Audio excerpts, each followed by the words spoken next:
Oi, gente, tudo bem? A paz de Jesus, amor de Maria. Agora aqui nesse vídeo eu vou falar sobre as pessoas que se convertem e depois voltam pro pecado, como...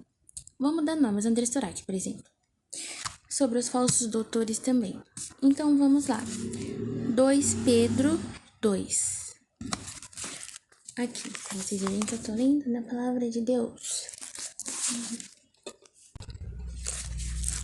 Assim como houve entre o povo falsos profetas, assim também haverá entre vós falsos doutores, que introduzirão disfarçadamente heresias perniciosas, negando o Senhor que os resgatou e atraindo sobre si mesmos repentina perdição. Muitos seguirão suas doutrinas dissolutas, e por causa deles o caminho da verdade cairá em descrédito. Por avareza e com palavras capciosas procurarão vos explorar, mas seu julgamento há muito está em ação e sua ruína não tarda. Por exemplo, gente, falsos pastores, falsos padres, falsos missionários que ficam cobrando dinheiro para ajudar o próximo, ficam cobrando dinheiro para orar, para poder colocar a pessoa no caminho do Senhor. Se Deus não poupou os anjos que pecaram, mas lançou-os no abismo tenebroso do inferno, onde estão à espera do julgamento, se não poupou o mundo antigo ao desencadear o dilúvio sobre o mundo dos ímpios, mas preservou apenas 8 pessoas, dentre as quais Noé, o pregador da justiça, se condenou à destruição a cidade de Sodoma e Gomorra, reduzindo-a a cinzas, para servir de exemplo aos ímpios do futuro, se livrou o justo Ló, deprimido com a vida dissoluta daquela gente perversa, porque este justo que habitava entre eles sentia sua alma justa atormentada todo dia com as obras iníquas que via e ouvia. É porque o Senhor sabe livrar das provações os homens piedosos e reservar os injustos para serem castigados no dia do julgamento. Tem muita gente, às vezes a gente pensa, nossa, a gente vê tanta gente ruim de boa, tanta gente ruim tendo uma vida tranquila, mas a gente tem que ter fé e acreditar que Deus vai castigar essa pessoa, seja na outra vida, seja no dia do julgamento. Nada passa batido para Deus, nada. Sobretudo, aqueles que seguem a carne, entregando-se aos prazeres das paixões e desprezam as autoridades do Senhor, audaciosos, arrogantes, não hesitam em blasfemar contra as glórias, enquanto os anjos, embora superiores em força e poder, não pronunciam contra ele julgamento injurioso na presença do Senhor. Estes, porém, como animais irracionais, destinados por natureza à prisão e à morte, injuriando aquilo que ignoram, perecerão da mesma morte, que no caso é o inferno, sofrendo injustiça com o salário de sua injustiça. Eles têm prazer em se entregar à devassidão em pleno dia. Pessoas impuras e pervertidas deleitam-se em sua volúpia quando se banqueteiam convosco. Têm olhos cheios de adultério e pervertido deleitam-se em sua volúpia. Insaciáveis em pecar, procurando seduzir almas inconstantes, têm o coração acostumado à cobiça, são filhos da maldição. Deixando o caminho reto, desviaram-se e seguiram o caminho de Balão, filho de Bossor, que amou o prêmio da injustiça, mas foi repreendido por sua maldade, porque, porquanto um animal mudo, falando com voz humana, conteve a loucura do profeta. Essa parte aqui da jumenta, tal, do balão, tá em Números 22 e 24. Continuando. Estes homens são como fontes sem água e nuvens levadas pela força do vento. A eles está reservada a escuridão das trevas. Falando palavras vãs e enganadoras, procuram seduzir com as paixões da carne e com a devassidão aqueles que mal haviam se afastado do que vivem no erro, prometendo-lhes liberdade, quando eles mesmos são escravos da corrupção, dos demônios e pecados, gente. Porque tem muitas doutrinas, né, depois eu vou até ler sobre isso, que pregam liberdade, que pregam que pecado não existe, que o carinha lá de baixo não existe.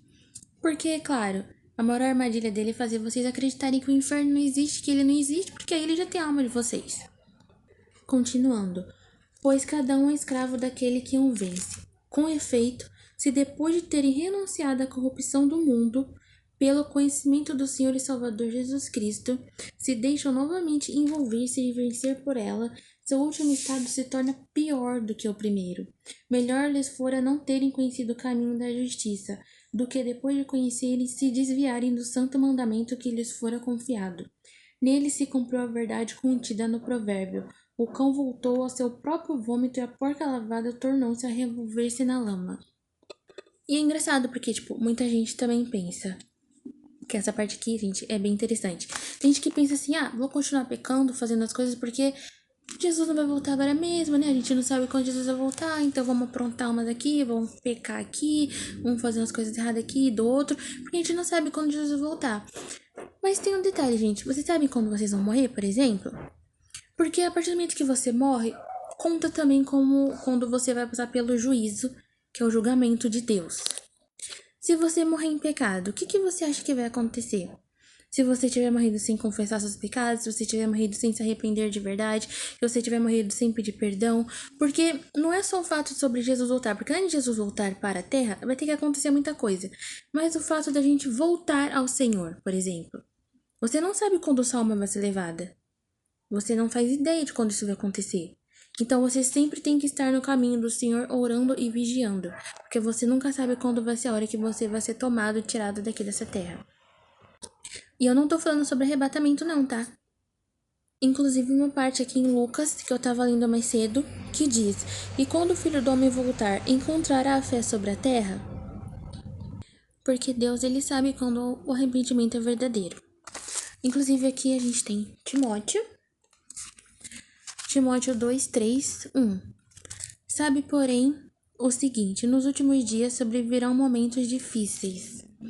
Os homens se tornarão egoístas, avarentos, presunçosos, soberbos, blasfemos, rebeldes com os pais, ingratos, malvados, sem afeto, desleais, caluniadores, devassos, cruéis, inimigos dos bons, traidores, insolentes, orgulhosos, mais amigos dos prazeres do que de Deus. Ostentarão aparência de piedade, mas negando-lhe a eficácia.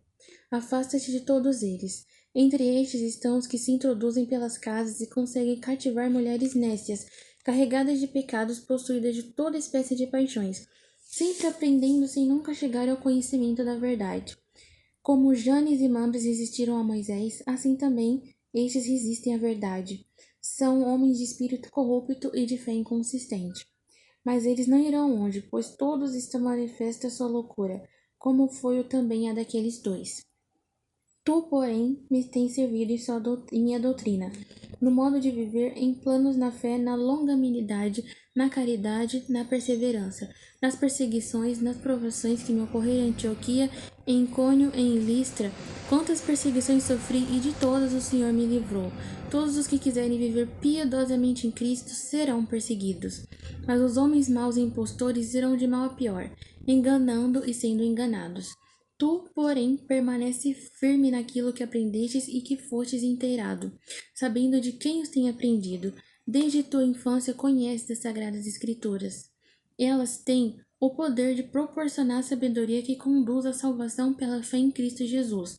Toda a escritura é inspirada por Deus e útil para ensinar, para redarguir, para corrigir e para educar na justiça. Por ela, o homem de Deus se torna perfeito, qualificado para toda obra.